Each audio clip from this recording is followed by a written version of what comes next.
Setelah berhasil menghubungi Pak Jono, sopir minibus yang beberapa hari lalu mengantarkan Boy dan Anton ke desa Karanganom, aku pun segera mempersiapkan perbekalan dan segala kebutuhan yang aku perlukan nantinya.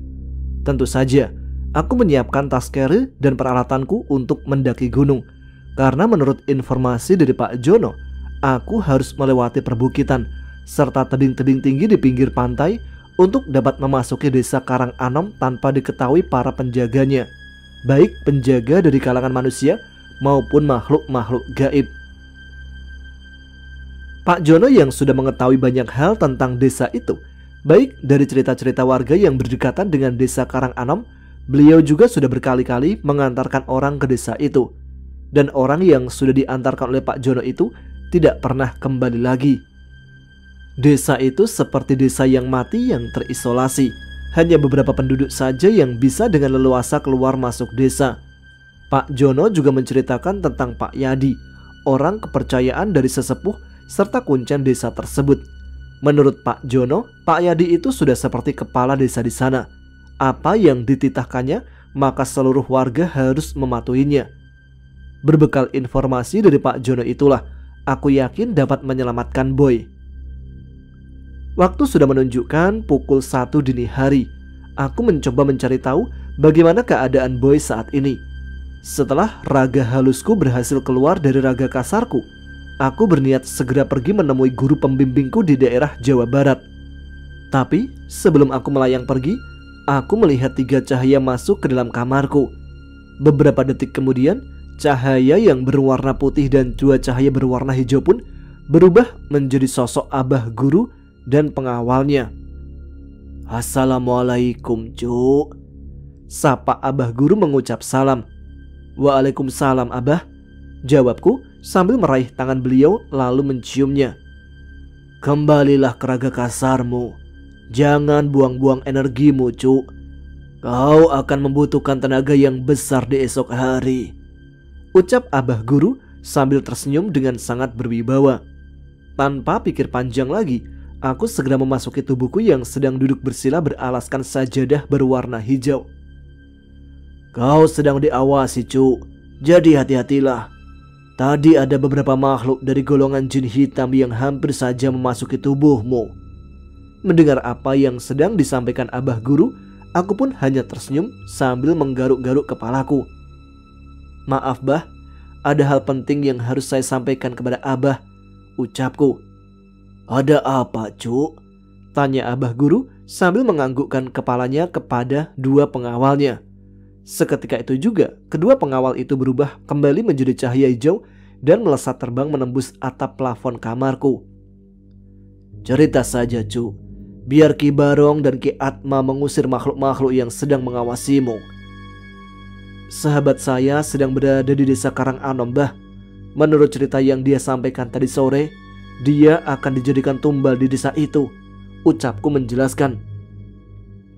"Apakah kau sudah siap membantu sahabatmu itu, Cuk?" tanya beliau menegaskan. "Insya Allah saya siap, Bah," jawabku dengan mantap.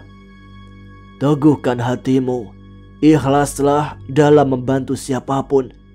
Jangan biarkan hawa nafsu dan kesombongan merasuki jiwamu. Sudah digariskan semua ini harus terjadi. Pergilah dan selamatkan temanmu yang sudah menjadi korban keserakahan seseorang. Selamatkan juga keluarga keturunan sahabat Abah di desa itu, agar salah satu keturunannya dapat membangun dan memperbaiki desa itu kembali," ungkap abah guru memberikan restu kepadaku. Setelah selesai memberiku restu dan sedikit wejangan, abah guru lalu memberiku sebuah pusaka. "Aku pinjamkan cemeti ini sebagai senjata pusaka untuk menghadapi lawan-lawanmu nanti, Cuk. Sudahi angkara murka dan kesesatan di sana. Dan kutitipkan juga Ki Mawas yang akan membantumu menuju desa Wingit itu." Setelah abah selesai berucap, tiba-tiba muncul sosok gaib di belakang beliau. Sosok itu terlihat menyeramkan dengan rambut panjang serta wajah yang ditumbuhi kumis dan jenggot yang tampak tidak beraturan. "Terimalah cemeti ini, Cuk," ucap abah sambil memberikan benda berwarna kuning keemasan itu. "Terima kasih atas kepercayaan abah kepada saya. Jawabku yang kini sudah memegang benda pusaka dengan energi yang terasa sangat besar. Bantulah Fajar, Ki. Bawa dia masuk ke dalam desa Wingit itu. Bila nanti ada aral melintang, biar Ki Barong dan Ki Atma menyusul kalian, ucap Abah Guru kepada Ki Mawas. Sandika dawuh, Raden, jawab Ki Mawas yang terlihat menganggukkan kepalanya. Sementara itu, Ki Barong dan Ki Atma yang sudah selesai mengusir jin yang sedang mengawasiku tampak sudah hadir di samping Abah Guru. Maaf Raden, terpaksa aku dan Ki Atma harus memusnahkan makhluk-makhluk dari kalangan hitam itu. Sebab jika tidak, mungkin Fajar akan terlambat sampai di Karang Anom, ujar Ki Barong menjelaskan. Abah Guru hanya menganggukkan kepala ketika mendengar penjelasan dari Ki Barong. Setelah itu, Abah Guru serta Ki Barong dan Ki Atma pun berpamitan kepadaku. Kini hanya ada aku dan Ki Mawas yang hanya saling terdiam. Kau bisa memanggilku kapan saja. Cukup sebut namaku dalam hatimu, anak muda. Terdengar suara Ki Atma di telingaku, tapi beliau tampak tidak menggerakkan bibirnya sama sekali. Baik Ki, terima kasih sudah mau membantuku, ucapku dalam hati yang direspon anggukan kepala oleh Ki Mawas. Istirahatlah nak, aku pergi dulu. Assalamualaikum, ucap Ki Mawas yang perlahan menghilang dari pandanganku. Sekitar pukul 11 siang, aku sudah berada di sebuah agen bis malam. Sesuai arahan Pak Jono, aku pun memesan tiket untuk keberangkatan hari itu dengan tujuan yang sama seperti tujuan Anton dan Boy. Tepat jam 1 siang, bis malam dengan warna hijau dan putih pun melaju menembus kemacetan sebelum memaksimalkan kecepatannya di jalan bebas hambatan.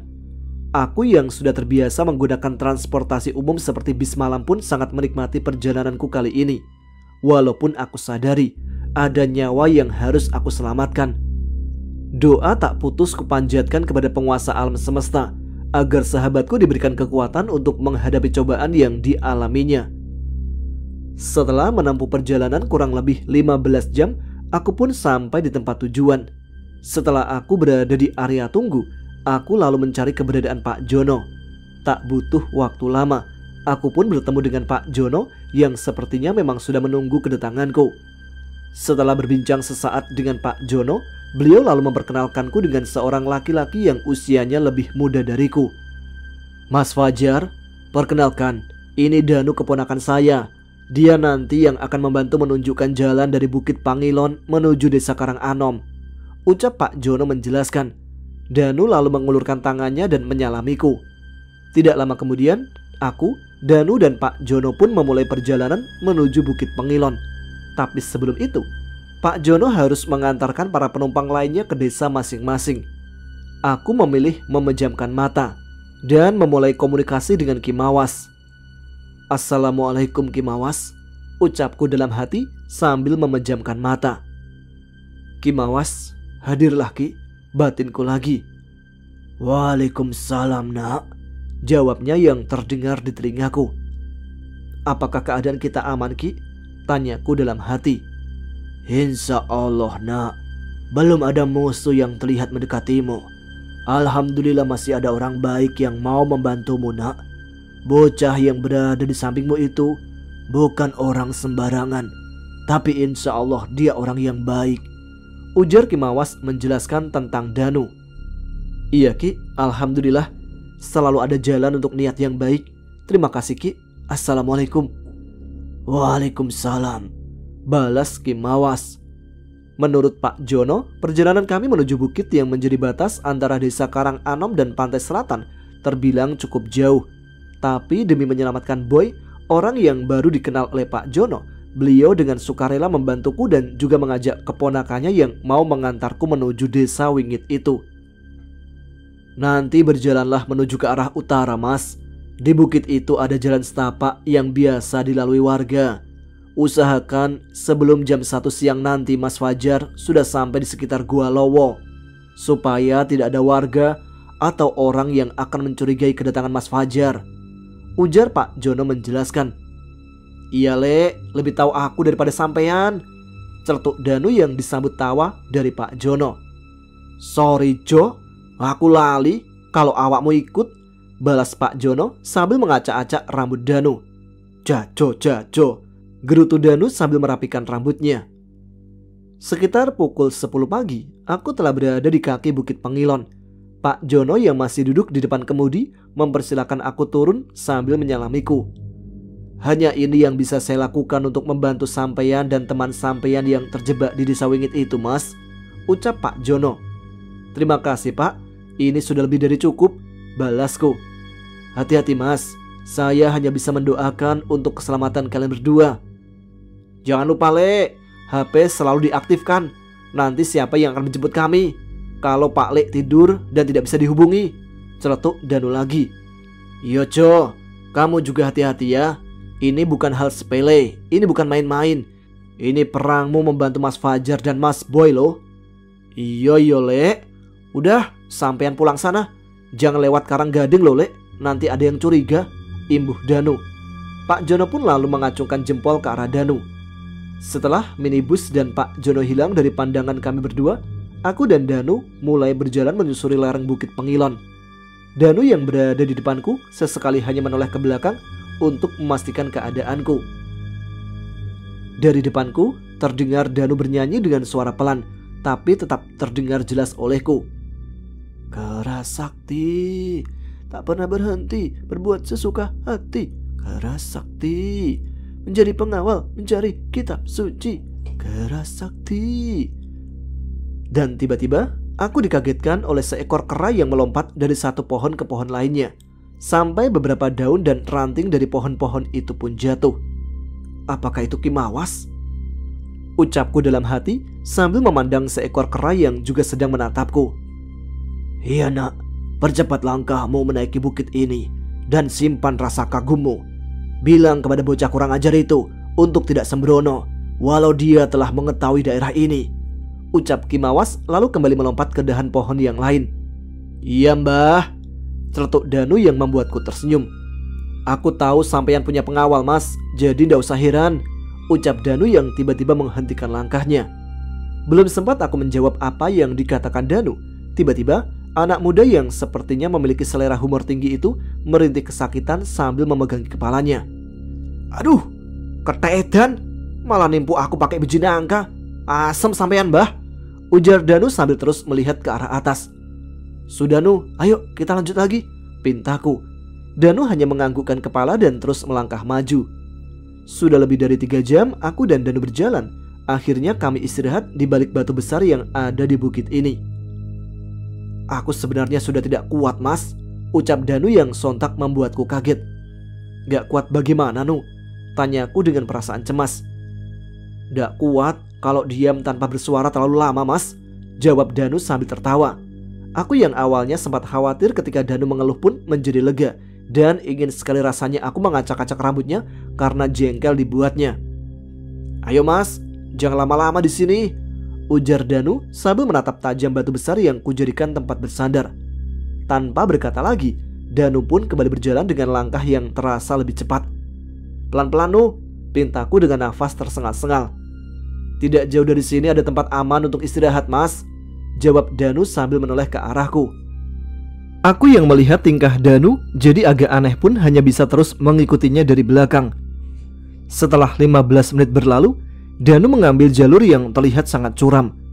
Perlahan dia menuruni bukit terjal ini yang di bawahnya terdapat semak belukar. Hati-hati Mas, kalau sampai terjatuh, tamat sudah riwayatmu, celetuk Danu sambil tersenyum kepadaku. Tidak lama setelah melewati jalur yang sangat berbahaya itu, akhirnya aku melihat ada tanah lapang yang di bagian kanannya ada tebing yang berbentuk seperti payung. Danu pun lalu duduk merapat ke dinding tebing dan mulai membuka perbekalannya. Aku pernah mengalami kejadian buruk di daerah ini, Mas, ujar Danu yang mulai membuka percakapan. Waktu itu, aku dan ketiga temanku sedang mencari pohon serut untuk dijadikan bonsai. Kami tidak tahu kalau tebing di pinggir pantai yang kami lewati itu adalah jalan menuju ke wilayah Desa Wingit. Setelah setengah hari berjalan menyusuri bukit itu, aku dan ketiga temanku beristirahat di batu besar tempat kita singgah tadi, ungkap Danu yang kali ini terlihat serius. Arya, salah satu dari temanku yang sudah terlihat sangat lelah, mengajak kami untuk kembali pulang saja. Tapi kedua temanku yang lain menolaknya, dan perdebatan pun terjadi waktu itu. Aku pun menengahi perdebatan mereka. karena tidak tega melihat Arya yang kelelahan dan mengalami luka di bagian telapak kakinya. Aku meminta kepada dua temanku untuk kembali pulang saja. Tapi Bambang dan Andri bersikeras untuk tetap melanjutkan pencarian pohon serut untuk bonsainya. Akhirnya kami pun sepakat untuk berpisah di tempat itu. Aku dan Arya kembali ke jalan yang kami lalui, sementara Andri dan Bambang tetap berjalan maju mencari pohon serut impian mereka. Danu nampak menghela nafas, dan kulihat matanya mulai berkaca-kaca membayangkan apa yang baru saja diceritakannya. Belum jauh kami berpisah, terdengar suara riuh dari arah tempat Andri dan Bambang berada. Aku dan Arya pun berhenti. Lalu Arya memintaku untuk melihat apa yang terjadi di tempat Andri dan Bambang berada. Aku pun menyanggupinya, Mas, dan meninggalkan Arya. Ketika hampir sampai di tempat Andri dan Bambang berada, aku melihat ada 4 orang dewasa sedang mengitari Andri dan Bambang. Awalnya aku berpikir kalau mereka hanyalah warga desa yang juga sedang mencari pohon serut atau kayu bakar. Tapi setelah aku amati dengan seksama, aku melihat salah seorang yang bertubuh tegap mulai mencengkram kerah baju Bambang. Setelah itu, mereka menghajar kedua temanku dengan membabi buta. Aku yang merasa ketakutan pun hanya bisa bersembunyi menyaksikan kejadian mengerikan itu. Ujar Danu yang terlihat mengusap wajahnya. Kapan peristiwa itu terjadi, Nu? Tanyaku yang mengerti akan kesedihan yang dialaminya. Sekitar 10 tahun yang lalu, Mas. Waktu itu kami masih sekolah kelas 2 SMP. Jawab Danu dan mulai melanjutkan lagi ceritanya. Setelah melihat orang-orang itu menghajar Andri dan Bambang, aku lalu bersembunyi di semak belukar tepat di bibir jurang. Dan yang tidak aku sangka, ada 3 orang lagi yang berjalan dari arah Arya berada. Aku semakin ketakutan ketika orang-orang itu mengikat kedua tangan dan kaki Arya lalu memikulnya. Aku mengumpulkan kembali keberanianku untuk mengikuti kemana orang-orang itu membawa Andri, Bambang, dan Arya. Setelah lama berpikir, akhirnya aku pun mengambil keputusan untuk mengikuti rombongan mereka dari jarak yang cukup aman. Sampai akhirnya di kejauhan, aku mulai melihat rumah-rumah warga desa setempat. Aku yang terus menjaga jarak dengan rombongan orang-orang itu pun masih mengamati dengan seksama. Sampai tiba-tiba ada orang di belakangku yang membekap mulutku sambil berkata, "Diam, Le, aku bukan orang jahat seperti mereka." Aku lalu dibawa ke sebuah gubuk di tengah ladang milik Pak Agung. Dan disitulah Pak Agung bercerita bahwa ketiga temanku sudah pasti tidak akan selamat karena akan dijual kepada orang kota dan akan dijadikan tumbal di telaga yang berada di desa itu. Ungkap Danu dengan wajah yang terlihat penuh amarah. Jadi kesimpulannya, ketiga kawanmu tadi meninggal setelah ditumbalkan desa itu, ya, Nu? Ucapku menegaskan. Menurut cerita Pak Agung dulu, jika orang-orang yang terikat perjanjian dengan penguasa gaib di desa itu tidak dapat menemukan tumbalnya sendiri, maka warga desalah yang akan mencarikan orang untuk ditumbalkan dengan imbalan uang yang banyak tentunya. Jelas Danu. Gila, mereka sudah sangat keji. Ini semua harus segera dihentikan, Nu. Ucapku dengan penuh amarah. Aduh, rintih Danu sambil kembali memegang kepalanya. Aku yang berpikir kalau Danu mulai bercanda lagi hanya bisa menggelengkan kepala dan menatapnya dengan rasa heran. Bisa-bisanya dia bercanda di tempat yang penuh bahaya ini, gumamku dalam hati. Tapi entah dari mana datangnya, seekor burung gagak tiba-tiba jatuh tepat di hadapan kami. Burung itu menggelepar dengan bagian kepala yang hampir putus. Tidak lama kemudian, burung itu diam dan berubah menjadi kepulan asap berwarna hitam. "Cepat lanjutkan perjalanan kalian sebelum kuncen keparat itu menyadari kedatangan kalian," ucap Kimawas. Aku pun lalu menarik lengan Danu dan mengajaknya untuk kembali melanjutkan perjalanan kami. Bukit Pengilon sudah kami lewati dengan aman. Tinggal 2 bukit lagi yang harus kami lalui. Dan yang kedua ini medannya cukup menantang, karena selain terjal, kami juga harus melewati tebing yang berdiri menghadang. Perlahan kami mulai menyusuri tebing dengan batu-batu tajam di atasnya. Dan tidak terasa, kami pun berhasil sampai di puncak tebing dengan selamat. Pemandangan yang sangat indah pun tersaji di hadapan kami. Birunya air laut menjadi penghilang lelah dan menyejukkan hati. Danu yang sudah terbiasa dengan pemandangan alam nan elok itu pun segera mengajakku untuk menuruni puncak tebing ini. Perlahan tapi pasti, akhirnya aku dan Danu sudah sampai di kaki bukit tanpa halangan yang berarti. "Kita istirahat sebentar, Nu," pintaku yang dibalas anggukan kepala oleh Danu. Sedang menikmati sebatang rokok dan air putih yang aku bawa, tiba-tiba muncul 2 orang pemuda seusia Danu yang kini sudah berdiri di hadapan kami. Kedua orang itu bertanya dengan nada keras sambil mengacungkan arit yang dibawanya. Tanpa aba-aba, Danu yang masih duduk di sampingku pun berdiri dan menendang salah satu pemuda yang tadi mengacungkan aritnya.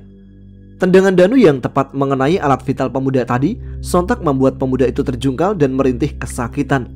Setelah itu, Danu mengayunkan pukulannya ke arah wajah pemuda satunya yang sedang tertegun melihat temannya yang kini merintih kesakitan. Tak ayal, pukulan yang mendarat tepat di wajah pemuda itu pun membuatnya jatuh dan tidak sadarkan diri untuk beberapa saat.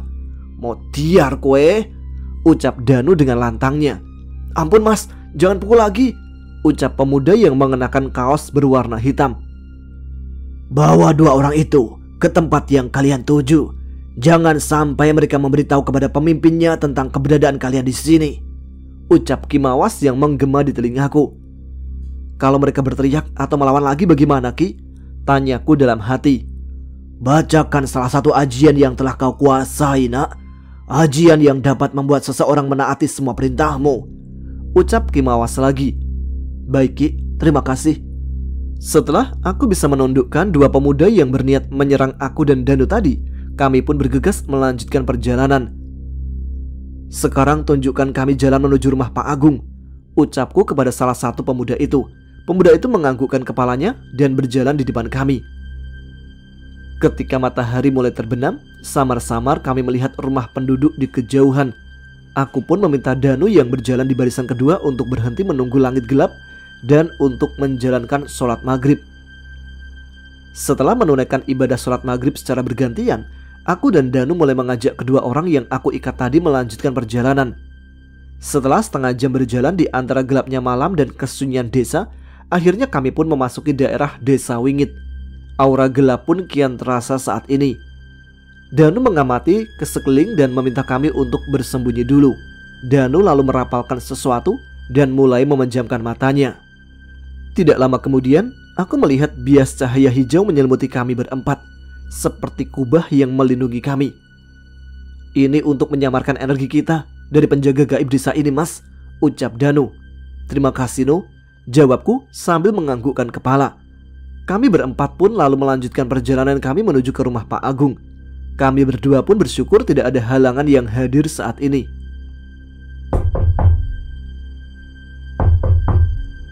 Danu mengetuk pintu sebuah rumah joglo yang ada di hadapan kami saat ini. "Klonun, Pak Agung," ucap Danu sambil mengedarkan pandangannya ke sekeliling. "Boy, ini gue, Fajar," seruku menyambung ucapan Danu. "Masuklah, pintu itu tidak terkunci," ucap suara yang berasal dari dalam rumah. Perlahan Danu membuka pintu, dan ketika aku serta Danu sudah memasuki rumah Pak Agung, alangkah terkejutnya kami ketika melihat Boy yang berdiri di atas kursi dengan leher yang sudah terikat tali. Selain itu, aku dan Danu juga melihat keluarga Pak Agung sudah diikat di tiang rumah yang berada tidak jauh dari tempat Boy berdiri. "Sugeng rawuh priai-priai ageng, selamat datang di desa kami," ucap salah seorang yang berperawakan tinggi dengan kulit hitam itu. "Lepaskan teman kami, Pak," ucapku sambil menatap lelaki yang memiliki aura sangatlah hitam. "Perkenalkan, namaku Suryadi, atau panggil saja aku dengan sebutan Pak Yadi. Aku adalah lurah di desa ini," ucapnya dengan bangga. "Bajingan, tukang membunuh orang, kau itu iblis bukan manusia. Lepaskan teman kami dan keluarga Pak Agung," ucap Danu ketus sambil mengacungkan tangan ke arah orang yang bernama Suryadi. Lo, rupanya bocah ini sudah mengenal kamu, Gung," ucap Pak Yadi kepada Agung. "Bagaimana bisa, Gung? Hah?" bentak Suryadi sambil memukul meja yang berada di depannya. "Tapi itu semua tidak penting, Gung. Yang terpenting, aku punya 2 calon ayam ingkung." Setelah tertawa dengan senangnya, Pak Yadi lalu menepuk tangannya beberapa kali. Dan dari dalam kamar serta beberapa ruangan yang lain muncul banyak sekali orang. Tidak hanya itu, di luar rumah pun ada beberapa orang dengan senter di tangan mereka. "Sampean udah punya rencana apa, Mas?" bisik Danu yang merapatkan tubuhnya ke arahku. "Zong," jawabku singkat. Danu tampak tertawa kecil mendengar jawabanku. "Bersiaplah bertarung, Mas. keluarkan cemeti itu dan panggil Mbah Ketek, pengawalmu itu, bisik Danu yang terlihat sangat santai dalam kondisi genting. Danu lalu berpindah ke belakangku dan sepertinya dia sedang merapalkan mantra untuk ajian yang dimilikinya. Tanpa aku sadari, kini telah ada 5 orang Danu di sampingku. Mereka berlima nampak tersenyum seperti meledek aku yang sedang merasa keheranan. "Ini ajian pancarupa, Mas." "Hehe," ucap Danu sambil tertawa kecil. "Hebat kamu, Nu," balasku singkat. "Hebat juga kau bocah, tapi jangan gegabah bila tidak ingin melihat temanmu mati." Keempat kembaran Danu lalu berlari ke arah orang-orang yang ada di belakang Pak Yadi. Sementara Danu yang asli melompat menyerang Pak Yadi dengan ganasnya. Aku lalu memanggil sosok Kimawas dan setelah itu aku pun berlari ke arah Boy untuk menyelamatkannya. "Jar, tolong bebaskan Pak Agung dan anak-anaknya dulu," pinta Boy kepadaku. Aku pun mengangguk dan segera menghampiri Pak Agung yang terikat bersama kedua anaknya. Aku mengeluarkan pisau karambitku untuk memotong tali yang mengikat tubuh Pak Agung.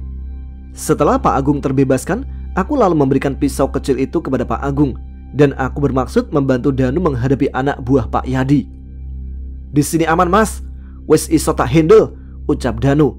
Aku pun lalu menghampiri Boy dan bersama Pak Agung aku melepaskan tali yang melilit lehernya. "Alhamdulillah, makasih Jar," ucap Boy yang nampak begitu senang. Sementara itu pertarungan Danu dan Pak Yadi pun berlangsung sengit. Dan beberapa kembaran Danu yang melawan orang banyak tadi terlihat sudah bisa mengatasi keadaan. Sebagian warga yang menjadi anak buah Pak Yadi pun lari tunggang-langgang ketika melihat wujud asli dari Kimawas. Pak Yadi yang kini kewalahan karena melawan 3 orang Danu sekaligus akhirnya tersungkur mencium tanah. Dan ketika salah satu Danu ingin mengeluarkan jurus pamungkasnya, tiba-tiba sekelebat bayangan menyerang Danu dan membuatnya terpelanting beberapa meter ke belakang. Tubuh Pak Yadi tampak lemah sekali ketika Weling Pawono membawanya ke dalam istana Nyi Durga. Sesaat sebelum tubuh Pak Yadi menerima ajian tapak Brajamusti yang dilepaskan Danu, Weling Pawono berhasil meraih tubuhnya dan menyerap sebagian energi dari tapak Brajamusti untuk menyerang balik Danu. Kini tubuh lemah Pak Yadi sedang terbaring di altar, tempat biasa dia menaruh tumbalnya. Pak Yadi hanya bisa pasrah saat dia mengira bahwa dialah yang akan menjadi tumbal untuk menggantikan Bagus Utomo Yanuar yang namanya sudah terukir di altar tempatnya terbaring. Selendang merah milik Nyi Durga pun sudah melilit tubuh Pak Yadi. Mata Pak Yadi terbuka lebar dan nampak kedua bola matanya kini berwarna hitam pekat. Tubuh yang sudah terlilit selendang merah itu terlihat bergetar hebat dan mulai mengepulkan asap hitam. "Bawa ke sini calon tumbal yang sudah dijanjikan oleh lelaki tua bernama Kromo itu.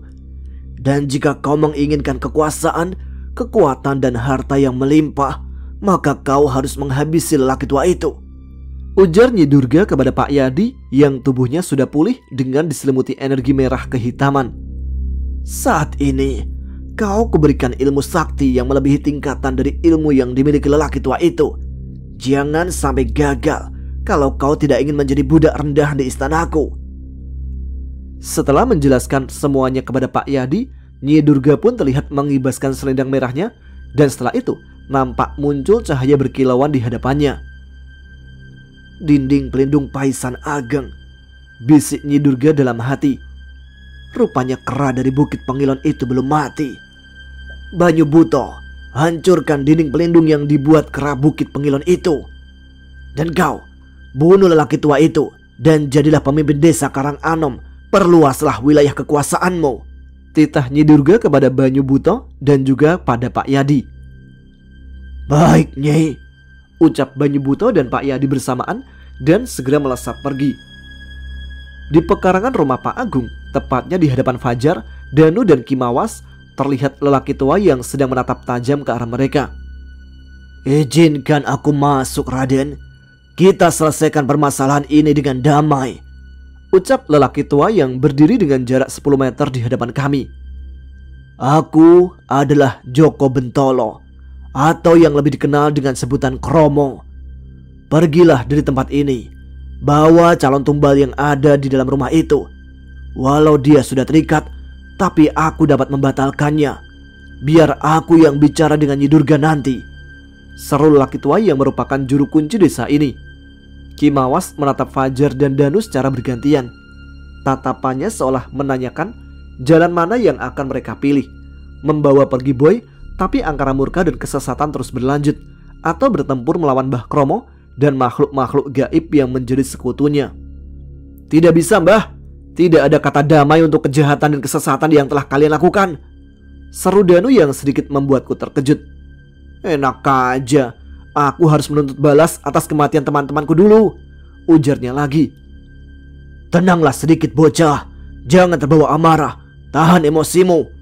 Jangan biarkan kebencian merasuki hatimu, karena itu yang akan mengalahkanmu dalam pertempuran yang sesungguhnya, ucap Kimawas kepada Danu lewat telepati. Danu hanya menganggukkan kepalanya dan perlahan menundukkan wajahnya. Nampak terlihat rasa penyesalan atas ucapannya, sehingga dia pun memilih mundur selangkah dan berada di belakang Fajar serta Kimawas. Aku tidak menawarkan sesuatu kepada bocah angkuh sepertimu. Aku sedang bicara kepada bekas punggawa perbatasan Laut Selatan yang ada di hadapanku, balas Mbah Kromo yang kini tubuhnya sudah memancarkan energi berwarna kuning kehitaman. Ketika suasana hening sesaat, tiba-tiba tanah pun bergetar hebat seperti sedang terjadi gempa. Rumah Pak Agung juga tampak bergetar dengan sebagian atapnya yang mulai runtuh.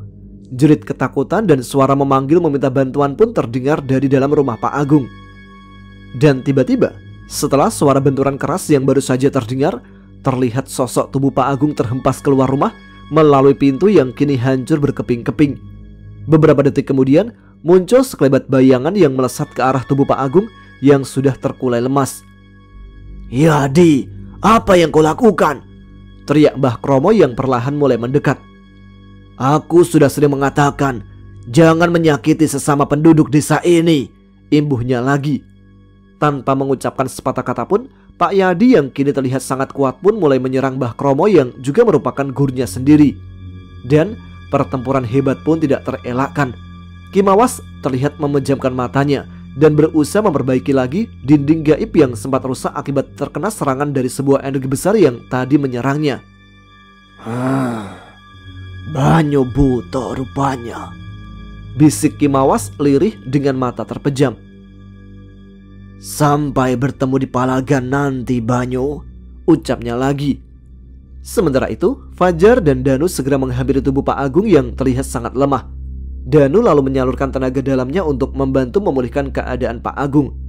Pak Agung yang memaksakan diri untuk kembali bangkit pun terlihat memuntahkan darah hitam dari mulutnya.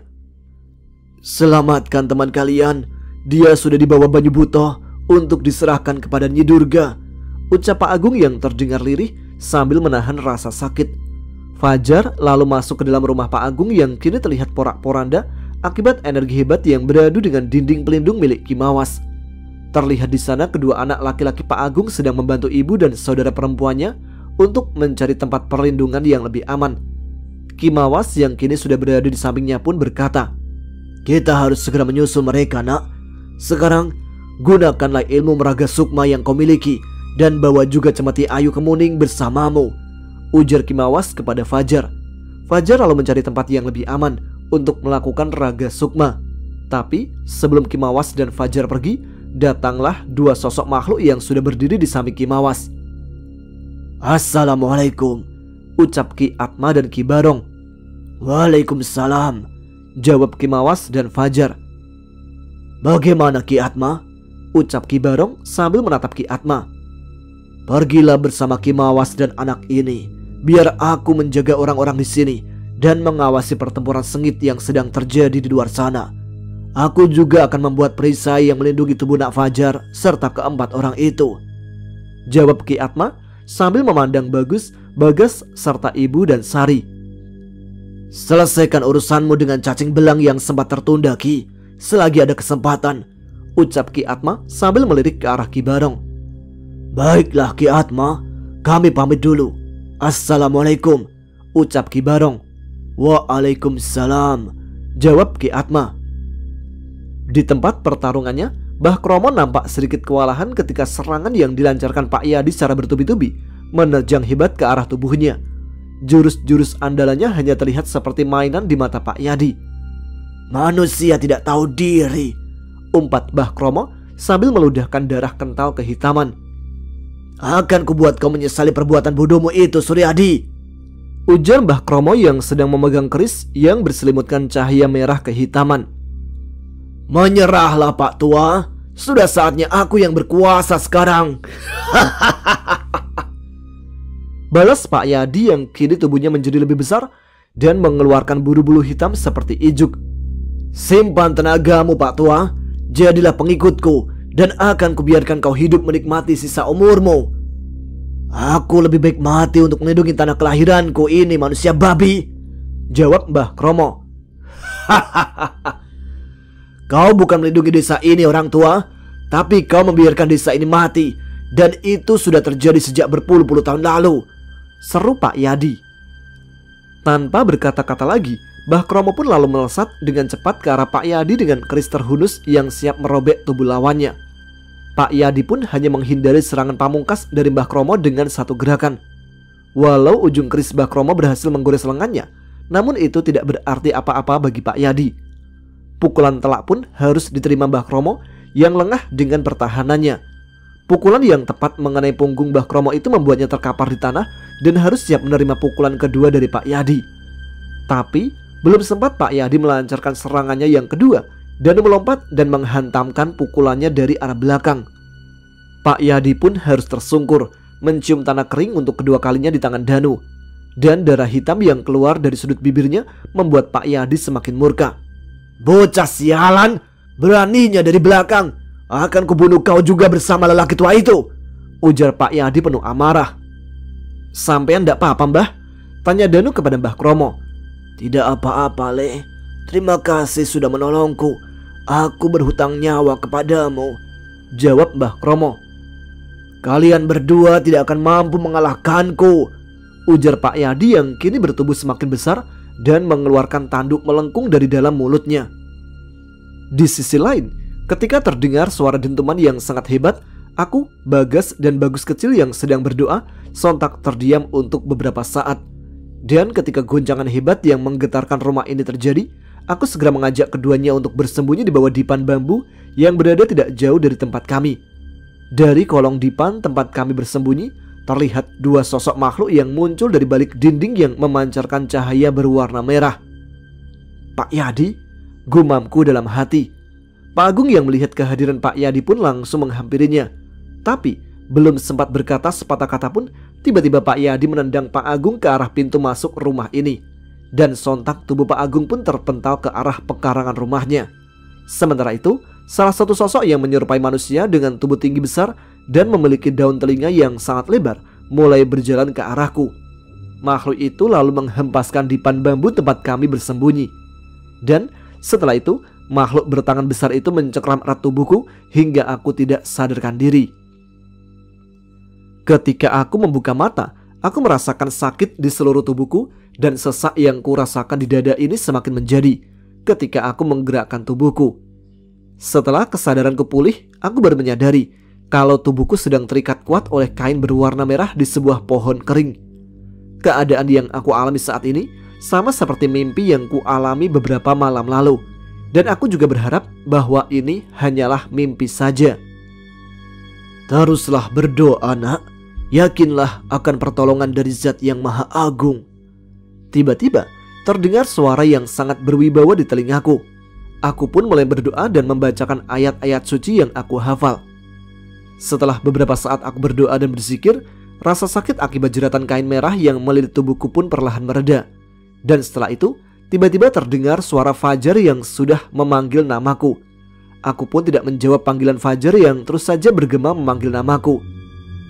Itu pasti tipu daya jin yang menjaga tempat ini, batinku.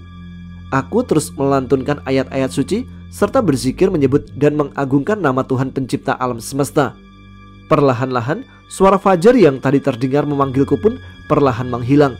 Dan dari depanku berdiri saat ini muncul wanita cantik yang berjalan menuju ke arahku. Wanita anggun dengan busana tembus pandang itu semakin mendekat dan mulai menggodaku. Aku pun memejamkan mata dan menahan nafasku ketika tangan wanita yang terlihat cantik meraba tubuhku dengan membabi buta. Ingin rasanya aku meludahi wajahnya yang kini berada tepat di depanku. Dan ketika semerbak wewangian yang datang dari wanita itu hampir menenggelamkan kesadaranku, Aku pun lalu mengucapkan kalimat doa dengan suara sedikit keras. La haula wala quwata illa billah. Seketika itu juga, sosok wanita cantik yang menggodaku dengan ganasnya terpelanting dan berubah menjadi makhluk astral yang wujudnya sangat mengerikan.